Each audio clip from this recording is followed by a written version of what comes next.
Olá pessoal, sejam bem-vindos aí à segunda parte da aula de fertilizantes orgânicos. Agora, pessoal, nós vamos entrar na parte de compostagem. Eu apresentei uma lista de materiais ali antes, na primeira parte da aula, de resíduos industriais e agrícolas.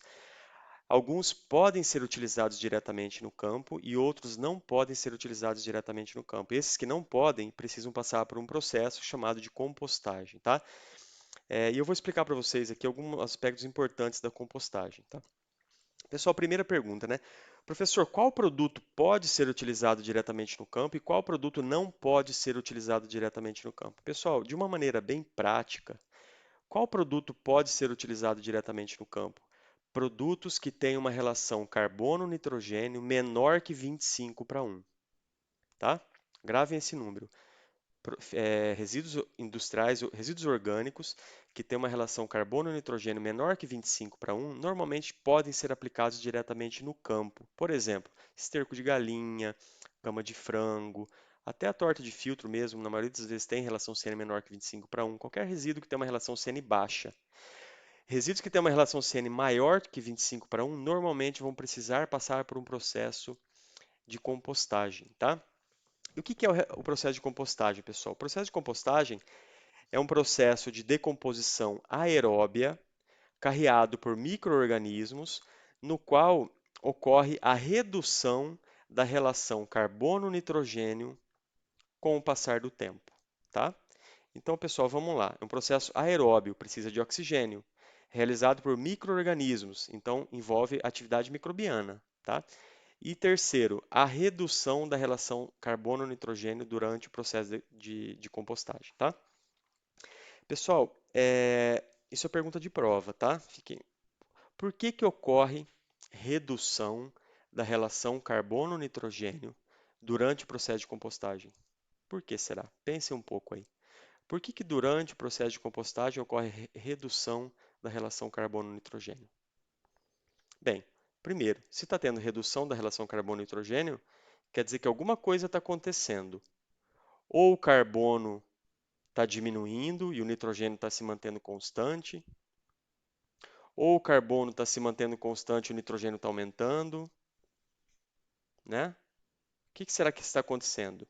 Pense um pouco, é uma atividade microbiana. Então, o que os micro-organismos vão utilizar? Eles vão utilizar esse material rico em carbono como fonte de alimento, como fonte de energia. Eles vão pegar esse carbono, tá? E vão utilizar ele como fonte de energia no processo respiratório. Então, eles vão degradar, né? Degradar esse material orgânico. E aí, pessoal, entra um processo muito importante do metabolismo microbiano, tá? Os micro-organismos, eles vão utilizar esse carbono e 2/3 do carbono vão ser utilizados, vão ser transformados em CO2 no processo respiratório, no processo de respiração microbiana. Então, de cada 100 gramas de carbono que eles decompõem, que eles processam, 2/3, 66 gramas, vão ser convertidos em CO2, e o CO2 é um gás que vai para a atmosfera, vai ser perdido durante o processo de respiração. Somente 1/3 vai ser incorporado como biomassa microbiana, tá bom? Ou seja, então eu estou falando para vocês que o carbono ele vai reduzindo à medida que os micro-organismos vão decompondo esse material, processando esse material. O nitrogênio, por outra vez, ele vai ser utilizado no processo de síntese microbiana, tá? Ele não vai ser perdido, ele vai ser incorporado, né, em proteína, em formas orgânicas aí de conteúdo celular de micro-organismo. Então o nitrogênio não é perdido, ele se mantém. Então o carbono, 2/3 é perdido, um terço vai fazer parte de síntese microbiana, né? De biomassa microbiana, e o nitrogênio é mantido. Com isso, então, há redução da relação CN durante o processo de compostagem. Isso tem algumas implicações importantes. É por isso que, durante a compostagem, há diminuição do volume de material. Você começa com uma pilha de 1,5 m de altura, se acaba com uma pilha de meio metro de altura, 60, 70 centímetros de altura. Tem redução do volume de material, porque 2/3 do carbono está indo embora na forma de CO2, tá bom? E por que é importante que aconteça essa diminuição da relação CN, pessoal? Todo material que eu aplico no solo que tem uma relação CN maior aí que 33 para 1, O processo microbiano que prevalece é a imobilização de nitrogênio. À medida que o material vai diminuindo, aí a imobilização vai se tornando igual à mineralização, e a partir de um determinado momento, quando a relação CN chega próximo de 10:1, eu tenho predomínio da mineralização, que é a liberação de nitrogênio da biomassa microbiana, tá? Então, pessoal, por que isso é importante? Imaginem que vocês vão eu sempre gosto de usar esse exemplo, tá? Vou fazer uma analogia aqui. Vocês vão embora final de semana para a casa dos pais de vocês. Você chega na casa da sua mãe, lá do seu pai, tem um jardim da sua mãe. E a grama tá alta, tá muito alta a grama. Você fala assim, mãe, pode deixar, eu vou cortar a grama lá para você. Você vai lá e roça a grama e sobra aquele grande volume de material, tá? E aí lá no canto, lá no jardim da sua mãe, no canto não, no meio do jardim da sua mãe tem uma roseira lá, uma rosa linda, com vários botões de rosa, várias flores já, florescida já. Tá linda a rosa. Você fala assim, ah, eu tive uma aula de adubo orgânico lá na Exalc, eu vou pegar esse resíduo de grama aqui de poda e vou jogar no pé dessa roseira, porque é um adubo orgânico. Você joga no pé da roseira. Depois de uma semana, sua mãe liga para você e fala assim, filho, o que que você fez na minha roseira? Ela está toda amarelada, as folhas estão caindo e todas as folhas estão amarelas. O que que você fez? Na verdade, você jogou um material ali com uma relação carbono-nitrogênio muito alta, que começou o processo de decomposição e os micro-organismos ali eles tinham uma relação CN tão alta que eles tinham muito carbono e pouco nitrogênio. E aí eles começaram a roubar nitrogênio do meio da solução do solo para conseguir processar esse material. E aí faltou nitrogênio para a planta, para a roseira da sua mãe, para a rosa da sua mãe. E aí começou a ficar deficiente, começou a cair folha da planta. Tá?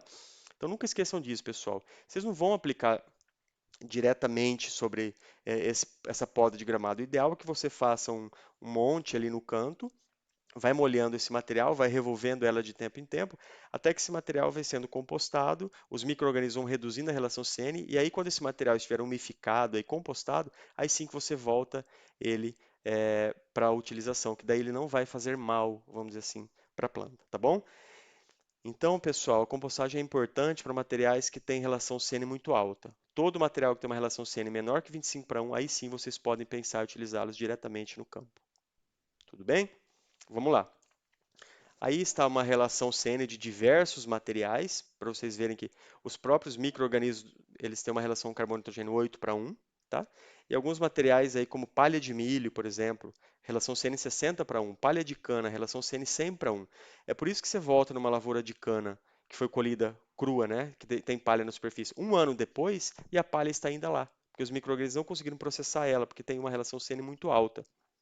A persistência da palha de cana no campo é muito alta, tá?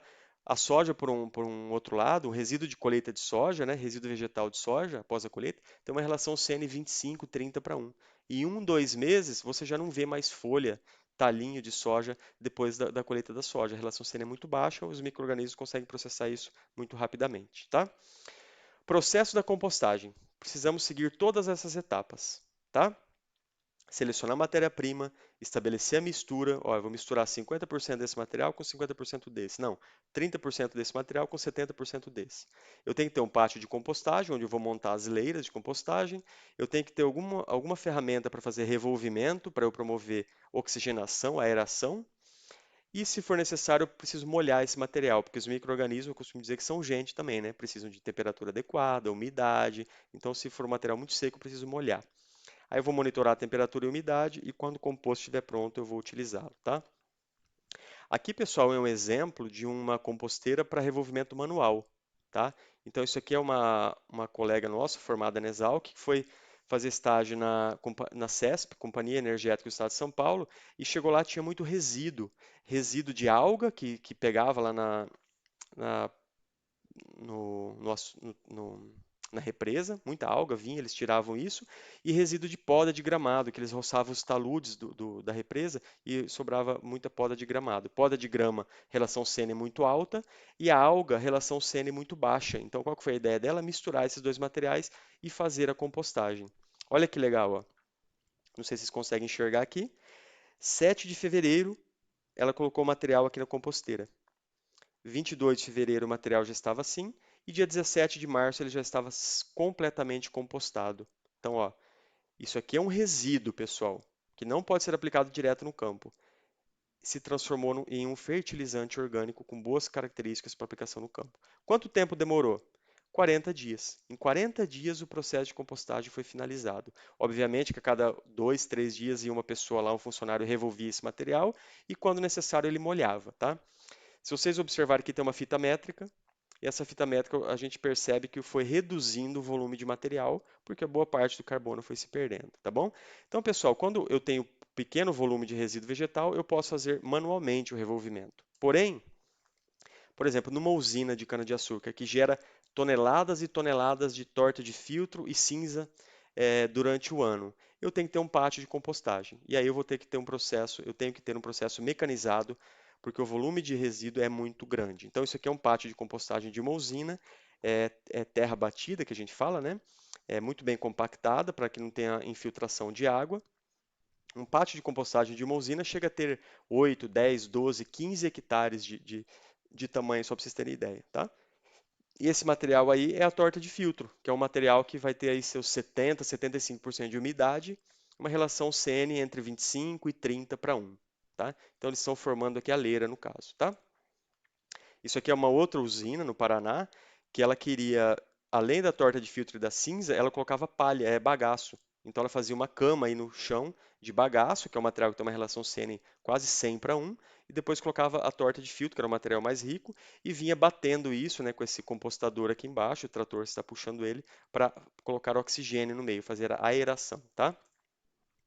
As usinas, pessoal, aqui no estado de São Paulo, descobriram que um pátio de compostagem, ela é uma fábrica de fertilizante a céu aberto. Então, hoje em dia, nenhuma usina mais descarta, doa torta de filtro. Eles processam isso no pátio de compostagem e voltam isso para os seus canaviais. Tá? Antigamente, esse material era descartado, era usado para tampar buraco, essas coisas. Hoje em dia, é um material nobre que é utilizado como fertilizante orgânico. Tá?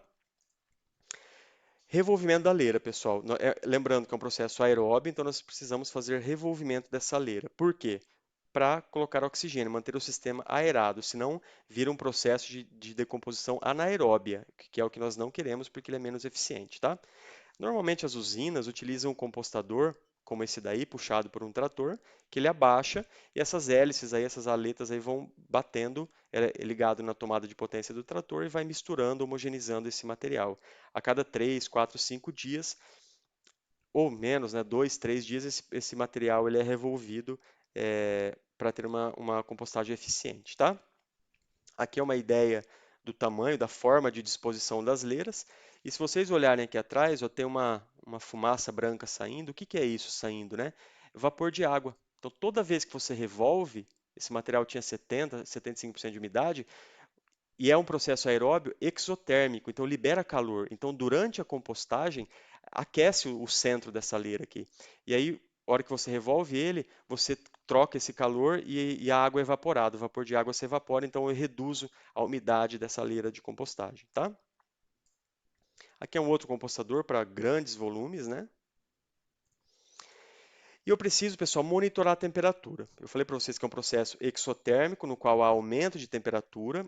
Normalmente tem micro-organismos que têm duas fases, a fase mesófila, temperaturas mais amenas, que são bactérias eficientes no processo de decomposição, e tem a fase termófila, que é uma temperatura mais alta, e é importante também, porque promove a eliminação de patógenos e semente de plantas daninhas. Então, pessoal, durante a compostagem, a temperatura varia aí de 40 a 70 graus.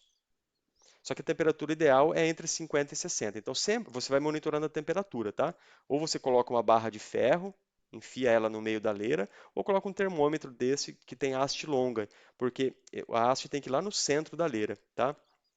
E aí, você monitore, sempre que a temperatura passar de 60 graus, você passa aquele equipamento compostador para reduzir a temperatura, tá? Então você tem que fazer o monitoramento de temperatura. Se você não monitorar a temperatura ou não revolver a leira, vai subir tanto a temperatura, chegando aí a 80, 90 graus, que vai matar todos os micro-organismos. Aí você esteriliza o seu composto e você não finaliza o processo de compostagem, tá? Professor, quanto dura um processo de compostagem? Vai variar aí de 30, 40 até 120 dias. quanto maior a relação CN inicial dos materiais, mais vai demorar o processo de compostagem. Então, eu já vi processo de compostagem finalizando em 45, 60 dias em usinas. Eu já vi processo de compostagem finalizando em 120 dias, quando, por exemplo, colocava-se bagaço durante o processo de compostagem, tá? Então, quanto maior a relação CN, mais demora o processo de compostagem. E como que vocês sabem se acabou o processo de compostagem? Basicamente, vocês vão lá, pegam o material, apertam ele na mão.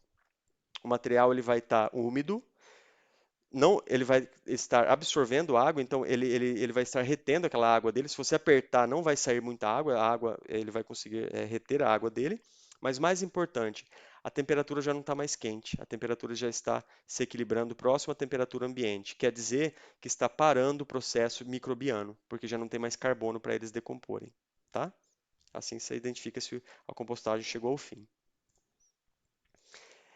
Pessoal, aí agora a gente chega na parte mais interessante da aula, que é a parte de uso de adubos orgânicos. Eu gosto muito dessa parte aqui, porque até então vocês não dão muito valor para fertilizante orgânico, mas eu tenho certeza que depois que eu mostrar esse exemplo aqui, vocês vão começar a usar fertilizante orgânico com outros olhos, tá? Então vamos lá.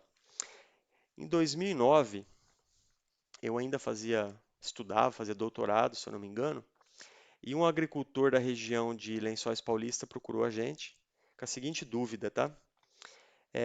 Ele falou o seguinte: bem, eu planto cana-de-açúcar aqui na minha região, aqui em Lençóis Paulista, eu aplico 700 quilos por hectare do fertilizante 7,25,20.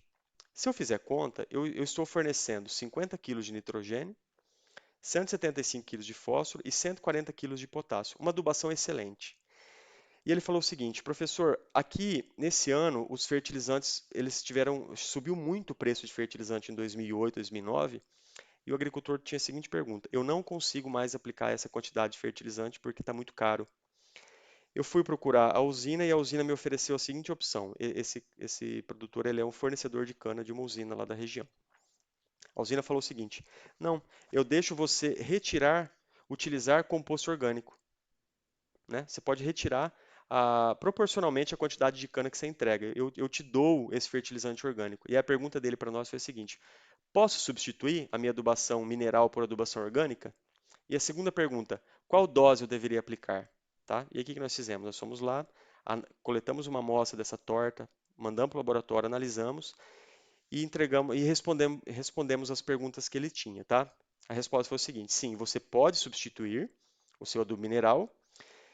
A dose, pelas nossas contas aqui, que eu vou ensinar vocês depois, se você aplicar 20 toneladas por hectare da torta de filtro compostada, você vai estar fornecendo 138 kg de N, 190 kg de fósforo, porém somente 35 kg de potássio. Então você vai precisar complementar com 200 kg por hectare de KCl. E aí vai totalizar 138 de N, 190 de fósforo e 155 de potássio. Obviamente, ele está aplicando muito mais nitrogênio do que o necessário. Ele nem precisaria aplicar tanto, mas o adubo orgânico tem nitrogênio, então ele não consegue tirar isso. Mal não faz, tá? É um desperdício, né? Tá aplicando mais do que o necessário, mas mal não faz. Então ele vai ter que acabar equilibrando pelo fósforo, no caso. Está aplicando mais nitrogênio que o necessário. Então nós respondemos a primeira pergunta. Bem, você pode substituir, aplica 20 toneladas por hectare de torta, mais 200 quilos por hectare de KCl. A terceira pergunta dele foi o seguinte: mas será que vale a pena financeiramente? E aí é o próximo slide.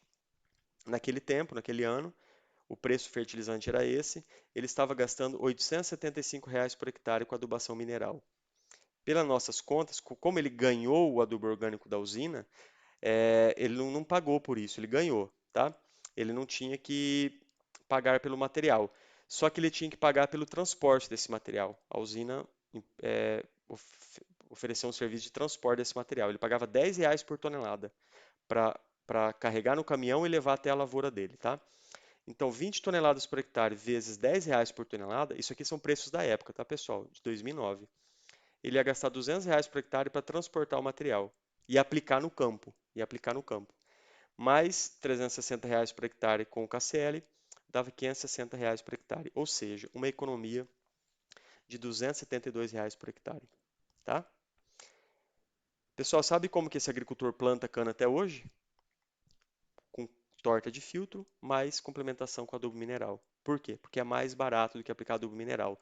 Obviamente que ele teve que investir naquele ano, ele investiu num carretão, num equipamento aplicador do adubo orgânico, porque imagina, aplicar 20 toneladas por hectare não é fácil, ele teve que investir, mas até hoje ele planta cana desse jeito. E aí, se eu perguntar para vocês, pessoal, onde vocês acham que produz mais cana? Nessa modalidade aqui de adubação mineral ou nessa modalidade aqui de adubação organomineral? Com certeza aqui embaixo, porque além do nitrogênio, fósforo e potássio, o que que ele está aplicando? Ele está aplicando também cálcio, magnésio, enxofre, micronutrientes, né? Água, retenção de umidade, CTC, melhora a vida biológica do solo. Então, pessoal, a adubação orgânica sempre vai ser mais vantajosa do que a adubação mineral, tá bom? Então, com isso, pessoal, a gente finaliza essa segunda parte da aula mostrando assim que muitas vezes sim é viável alguém migrar do uso de adubo mineral para o uso de adubo orgânico. E vocês sabem quando que isso se torna viável? Normalmente nos anos que o preço de fertilizante sobe muito. Nesses anos, o agricultor ele tem que começar a ver outras opções e aí ele começa a olhar com carinho para a parte de adubo orgânico, começa a ver quem que vende adubo orgânico na região dele e começa a ser interessante ele utilizar esse adubo orgânico. Tá bom? Pessoal, com isso a gente finaliza a segunda parte da aula e a terceira parte da aula nós vamos falar um pouco de cálculo, como recomendar adubo orgânico, tá bom? Obrigado por ter ficado até aqui com a gente e vejo vocês na última parte da aula. Obrigado.